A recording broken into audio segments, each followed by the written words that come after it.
Fiat Cliff. Ducato. Is it Cliff? Cliff. She's called it Cliff already. It's Cliff. We've got a van. We've had our checks. It's taken ages to go around the van and check it. They do a full check with it. We got the van through. No, we're gonna go directly to MC Rentals. MC Rentals. So we got the van for MC Rentals. Yeah, we got a lift there this morning from the B&B in their thing, in their little van. Thank you, There was our another couple B&B. with us, a friendly German couple. Sorry I didn't get your names if you're watching this.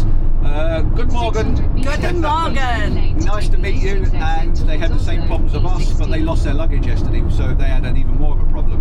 But yeah, they've collected their vans, we've got our van, and we're heading Bergen direction, but we're going to have a stop off overnight.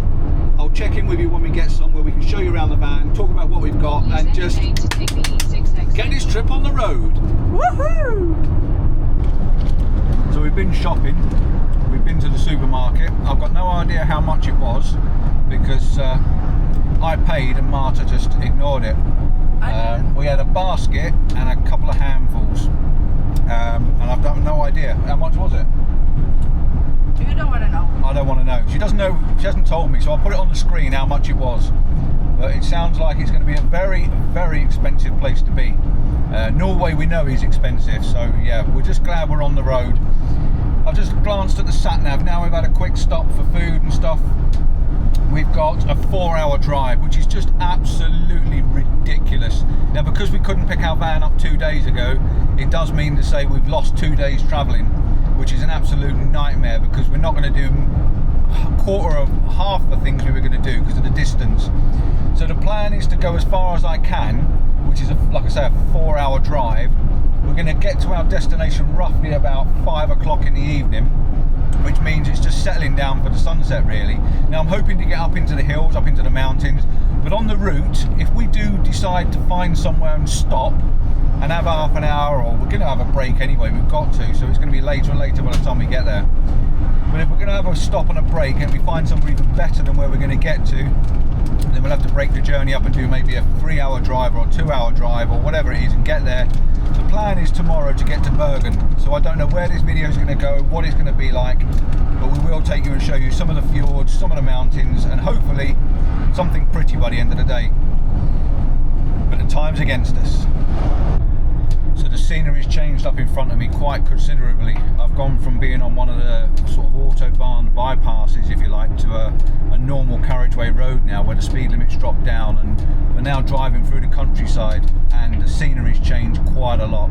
I've got a lot of trees, a lot of pine trees, a lot of changing colours because of the autumn colours are coming in, and yeah, it's just looking very, very scenic up in front. I've been following a river down for a few miles, so I've had this raging river down on the left and then down on the right and stuff like that. But yeah, it's definitely changing as we're driving out further away from civilization into the countryside and open spaces. It's looking right pretty already, and we haven't even got near the mountains yet, but I can see some way up in the distance in front. We've made our way through a few bridges and tunnels as well. You know, the tunnels over here are just crazy because every time they get to a mountain or a hillside, they just bore their way through it, which makes sense really, rather than going over or cutting it all into pieces. But yeah, lots of tunnels around. There are toll charges as well. I'm passing loads of cameras, and I'm not sure whether they're speed cameras or whether they're toll charge cameras, because I know I've been told there's a lot of tolls, but with hiring this van you get the toll charges with you. So there's a little gizmo attached to the windscreen, which I think it also governs the ferries as well, because you're going to see a few ferries on this little excursion, if you like. There's going to be quite a few ferries as we have to cross the different fjords as we go along, but it's very, very pretty. So one thing you've got to get used to when you drive in a different country, apart from being on the wrong side of the vehicle and the wrong side of the road, which I'm kind of a little bit used to because I've done quite a bit of driving now on the other side of the road, so it's starting to get a little bit more instinctive, you know, which way your eyes are supposed to go at roundabouts and things like that. We've also got to get used to different country speed limits, and I know we drive a mile an hour and over here it's kilometres, so that's the first obvious one to sort of change, but the actual speed signs and the road restrictions and things like that, it's very difficult to work out. Oh my god, I've just seen a sign. Moose crossing. We've got moose crossing, not deer like you get in the UK, we've got moose, and I do not fancy hitting a moose on the road. But yeah, different speed signs. So over here, some of the signs changed from white to yellow, which basically means roadworks, and we've got roadworks at the moment that we're just passing. But unlike in the UK, they seem to manage with the roadworks quite simply so far. They just corner off the corner of the road and get on with it while we're driving past. I mean, if you're wondering where Marta's gone because she's not in that seat, she's in the back somewhere. I don't know what she's doing, but she's disappeared in the back. The beauty is you can literally jump through the middle of the vehicle and jump in the back. And there are seat belts in the back as well, so you can then legally sit in the back if you want to. I've got a feeling this thing's a 4-berth, but I wouldn't like to say where the extra ones are, not unless the table folds up. But I will show you all around the van when we get to where we're going. But I can see mountains up in front. So the excitement level's starting to grow. We've made a bit of a quick stop. I saw this church from the road, and I know Marta's into a little old heritage type of things, so we've just done a quick pull in. There's only 20 of these churches apparently in the whole of Norway. 200, but there are only 20 left. 20 left out of 200. We're going to have a quick 5-minute quick stop, pit stop, just to show you this little church because she's amazingly pretty, so it's worth a look. So I thought Marta named the van. I've just noticed that our little van, our little sunlight over there is called Cliff. I am going to show you around it. I've got to show you around it because it's beautiful. But It's this is going to be in totally different. We're going to be a special episode for a full van tour. Cliffs inside cliffs. Now the most important thing is this is the biggest one in whole Norway. So well spotted, Captain. Oh right, the biggest one in the whole of Norway. Yes. There we go. Can't be bad from the side of the road. 13th century. 13. They have not used one single nail, and it's still standing. Amazing. Is this the one you were looking for then? Yeah. Oh my God, that's freaky that we're There is passing it. only 28 remaining. Amazing. So this is just wow. Amazing. It looks pretty with snow on it. There's a picture up in front of us you can see with Yeah, snow it on does. it. It does look nice. So let's go and have a quick nose at it and see if the door's open. We can have a poke our head inside. Yeah. Because we've got to be quick. It really is a quick one. And there is a cafe. And there's a time limit on it as well. Oh, I've just noticed there's prices, so it might not even be open at this time of year. August, 31st of August, Till 20th of September. We'll That's see. that. We'll have a look round outside anyway. All right, let's go and have a little look at this little old 13th century church. I say little, it's actually quite a big church. It's quite pretty. It really is got a whole style of its own. Wow, just look at this. The guys are actually creosoting it or whatever they're doing. It looks like, smells like creosote, like painting tar on the building, and they've all got respirators on over there, but they are tar in it, which is obviously why it's lasted so long. It's the 13th century and it's all made of timber. There's not one single nail in it. It's all held together by bits of wood. This is an absolute work of art and masterpiece of ingenuity and beauty. It really is. So one thing you're not going to get from me holding this camera is the smell. The smell of burning. I think this was been on fire. I got a feeling there was a fire here because if you look at the charring, there's a lot of charring around on the timber works. I got a funny feeling, if I remember rightly, and Marta will have to tell you more about it, but I got a funny feeling this caught fire.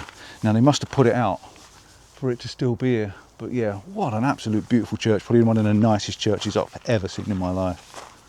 Marta's just saying that it's not the one that was caught fire. Now obviously if it caught fire it probably would have been burnt to the ground, so it's not fire that we can smell, it's the actual tarring that they're doing. They were always conservating this with the pine tar. With the pine tar. Pine tar. Yeah, the tar. T-A-R. Why? Yeah, T-A-R, pine tar. It's obviously some sort of tar they're using, not the sort of tar that I would normally use, but what an absolute beauty. Protects it. Seals the wood and protects the colour must wear off because it's very colourful, isn't it? But they're painting it on and it looks black where they're painting it on. But yeah, for your first treat of Norway, that's it. And what a treat that is. That's beautiful. I'm so glad we drove past this because Marta wanted to see this church. Well, it was one of her high bucket list things, and it was just literally on the side of the road. So pull in, tick it off the box. It's just a shame we can't go inside and have a nose, but we're gonna have a walk around the outside now just to have a sniff because it's definitely got a scent.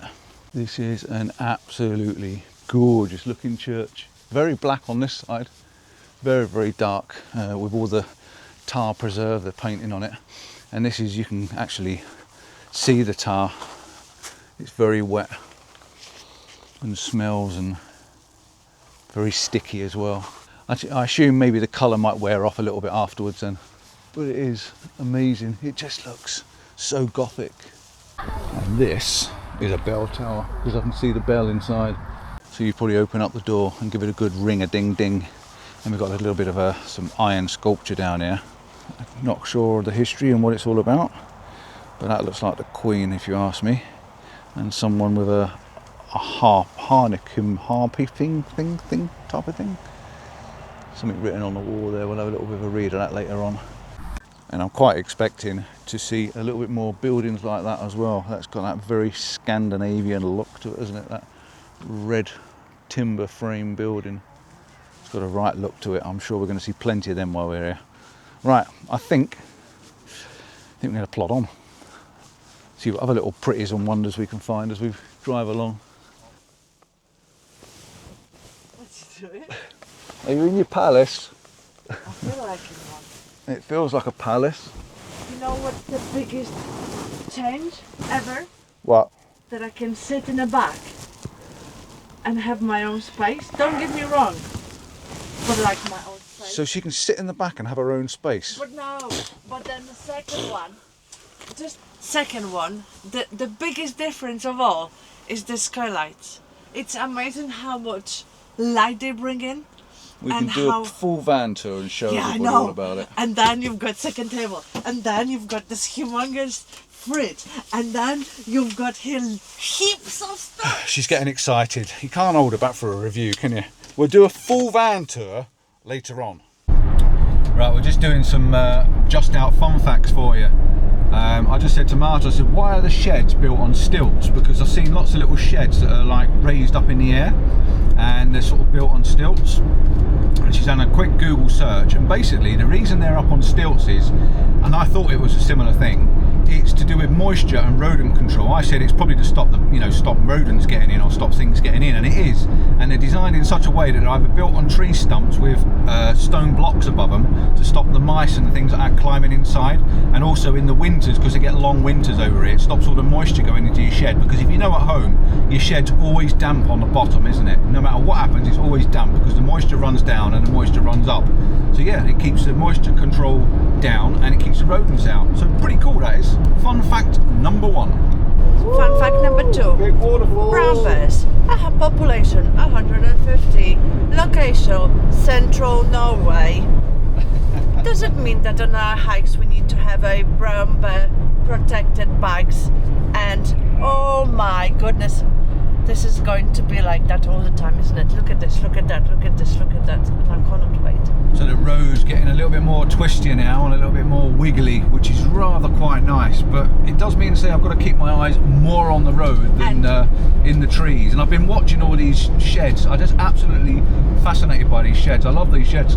I think they're so pretty, and when they've been done up and painted nice, they look gorgeous. So I think the plan might be to futuristically build a little shed in my garden. Even though we haven't actually got a garden, but a nice little shed would be cool.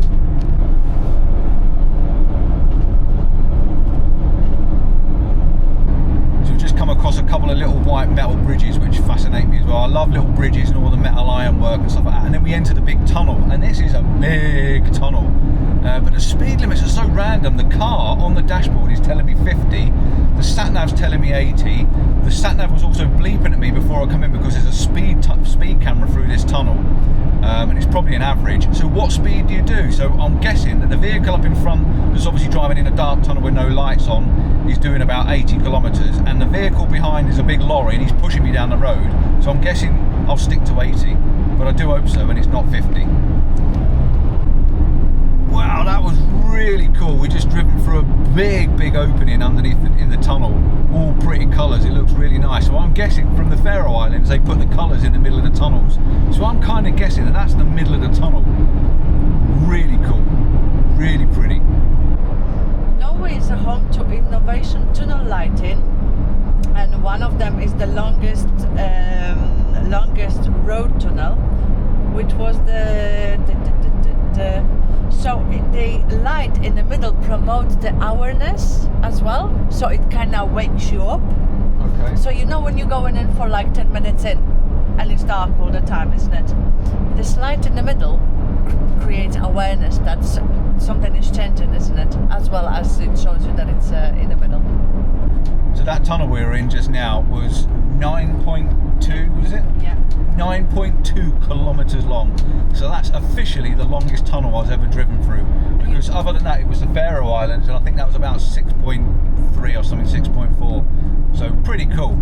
Don't play your breath on this one, because you might run out. Marta's got a thing of holding her breath when we go into tunnels and see how far she can get. 9 kilometres.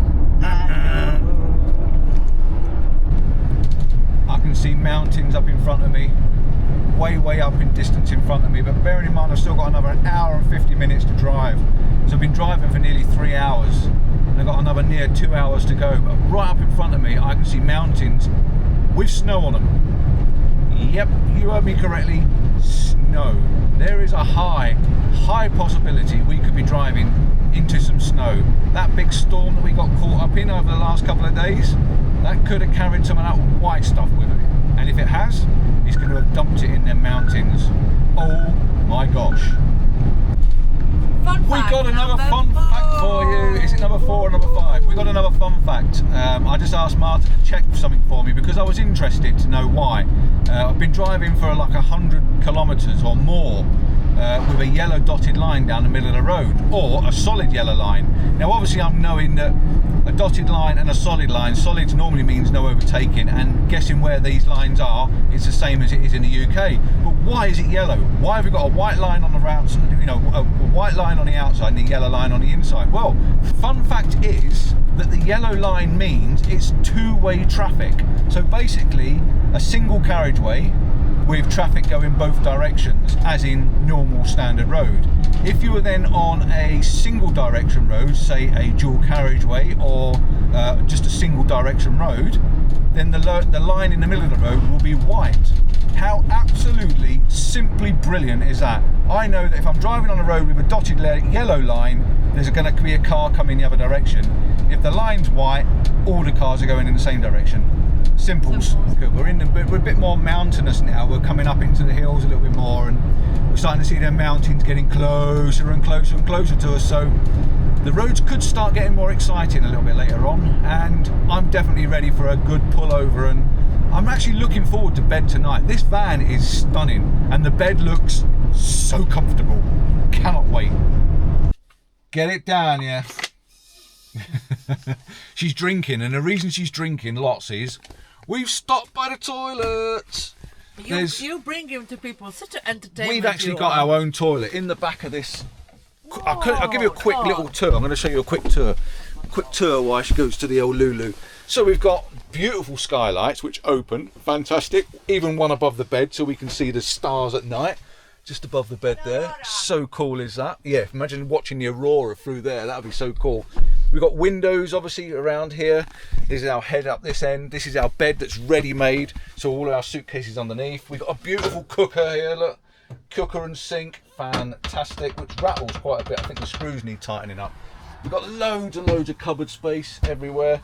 All sorts of cupboards, and a big massive fridge down here. Look at the size of this thing. She's huge, big fridge. What else have we got? We've got utensils and things. Oh, but the piece de la resistance is this beauty.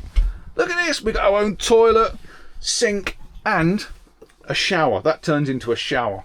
How cool is that? All in here. But even though we've got a toilet, we have to empty the toilet. Oh, of course, nice seating area here. We do actually empty the toilet. So it's a lot easier to use number ones in toilets as we're going along. And what prettier place to have a toilet here as well, because there's a massive river rushing down the side there, and you can park up here as well. Let me just show you outside, because this is a nice little park up little area. So you can open up here and you've got these parking bays all the way along here, right next to this amazing river that's rushing down here. So yeah, number ones, if we can help it, let's do number ones in the toilets. It saves us emptying this toilet every 5 minutes. But yeah, what a beautiful van this is. A really, really nice van. It's giving me a good insight to what I want next. So yeah, if you've got a Fiat Ducato, is it? I think this is built on a Fiat Ducato. If it is, if you've got one and she's in good nick and she's quite new, then let me know, because I'm extremely interested. Wow! You're not kidding? I've got to show you this. Marta just said, you've got to see these toilets. They've got heating in them. This toilet, that's a toilet. I know it's a toilet, but look how clean this is. It's got heating in it. They're actual heated toilets. That's flipping nuts. You wouldn't get that in the UK, would you? So, just as Just Out always does, we follow the rain and bring the rain. Guess what it's doing? So we're driving up through the mountainous bits more now. We're quite high up, and everything's just changed. It's got very rocky and rugged. We've lost all the trees and the forests. But all the houses around here are all covered with grass top roofs. They look absolutely stunning. They blend in with the mountains, they blend in with the countryside, and it just look absolutely awesome. But it's so difficult to show you on this little camera because it's such a wide angle lens. They just look like specks in the distance. So bear with us, we're doing the best we can, but wow, what an amazing place, and it has changed so much. We carry on this E134, the highway route. If all the highways are so beautiful and so picturesque in Norway, I'll have them on a daily basis, thank you. Cannot believe. Have a brew with us. Oh, we've had a bit of a stop. The view out that side of the window is flipping epic. And you can see the seats are swivel. So we've got captain chairs. We've actually got 2 captain seats in here. So both the seats will actually swivel. So we can sit where Marta is and we can have dinner. It's quite nice. But we decided we needed a coffee. One negative so far. There's no kettle. So we had to boil water in a saucepan. But it's still hot or warm. It's pretty good. But yeah, that view out there at the moment, epico. Epico. A coffee for the view. Where was the last time you see the snow? The snow? Last time it snowed. When was the last time you've seen snow in 1st of October? Not for a while. God, I'm telling you, this place is sincerely epic. I've just pinned this for my photography channel, which is PD Photography, if you want to go and have a look. Paul Compton PD Photography. It's on YouTube, you can go and have a look on there. If you're not already following me for my photography, you ought to anyway, just for locations, because I've been all over the country and I'm now going all over the world, gradually, bit by bit. But this is definitely a place for me to come back to, full-on camera photography, because there are huts and buildings, there's green rooftops, there's grass rooftops, there's rivers and lakes and ponds and mountains, there's all sorts going on. So yeah, if you're watching this with a bit of a photography in the back of your head, I've pinned this one. Come back and have an adventure with us one day, because I'm definitely coming back here, and if you want to join me, we can always hire a van and we can come play in the mountains. Oh, we've got a right snaky, windy little road down in front of us now. Oh, we've got clouds. She's looking pretty epic, but pretty miserable at the same time. Got to concentrate though. Oh, I just had to pull over for 5 minutes just to have a quick look out the window, because when you're driving you can't look, because on them really nasty roads you're all going to die. So look at this. We've got lots more wiggly wigglies to go.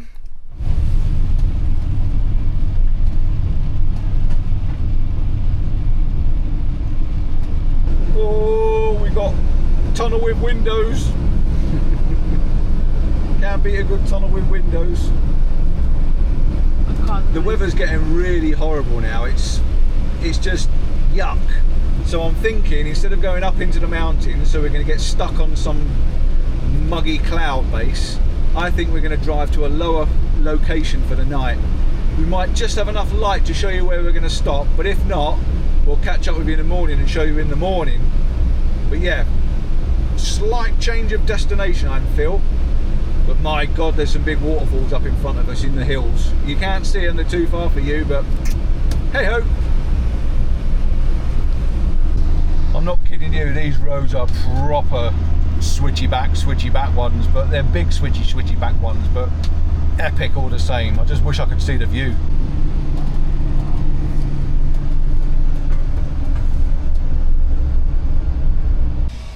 Alrighty, so have we got any lights? Oh yeah, we've got lights.